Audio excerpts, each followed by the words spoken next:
آپ صلی اللہ علیہ وسلم نے اشارہ فرمایا کہ مسلم کی اولاد یا دن نہ صرف زمین کی موجودی بلکہ عرش کی کرسی پہ سب کے سب عافیت شان خوشی تھے۔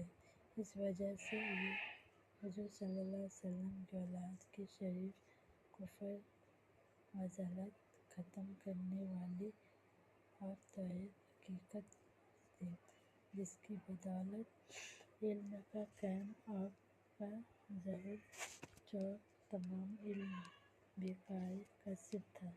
اس لیے تمام علم میں یہ خوشی ہوئی کہ جب اس کی خوشی کا اثر دنیا سے آگے بڑھ گیا تو اس خوشی کو نبوت خوشی نہیں کہہ سکتے۔ جب یہ نبوت خوشی نہیں بلکہ ذبح خوشی ہے تو اس میں ضرور ہر طرح کی میں نے حکم ہے ضرور ہوگی۔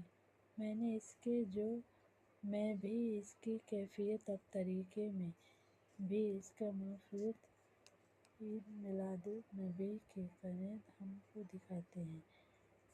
حضرت محمد صلی اللہ علیہ وسلم نے اشارہ فرمایا کہ آپ کی پیدائش کے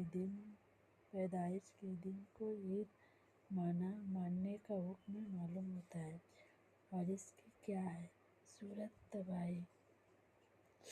لوگوں نے عید میلاد النبی کو اپنی طرف سے معتزد کر کے کھڑا کر لیا۔ رسول صلی اللہ علیہ وسلم نے فرمایا کہ ہمیں اللہ تعالیٰ نے 2 عید دی۔ فرمایا کہ یہ تو جناب رسول صلی اللہ علیہ وسلم سے اچھا خاصا معذرت ہے مقابلہ ہو گیا۔ اس کی ایسی مثال جیسے رنگینی قانون معافیت کاری چھٹی مکمل تباہی ہے۔ حضرت محمد صلی اللہ علیہ وسلم نے فرمایا کہ غدیر اس کے لیے تقریر خوش نصیب قانون جا کر بوجھ لو بتا دیا۔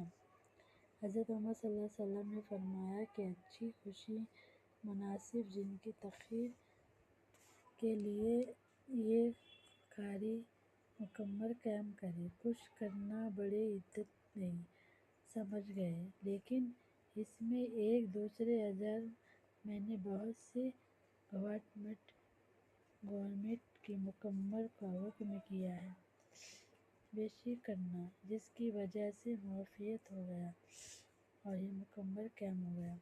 حضرت محمد صلی اللہ علیہ وسلم نے فرمایا کہ اس طرح 12ویں ربیع الاول میں عمر کھانا پکانا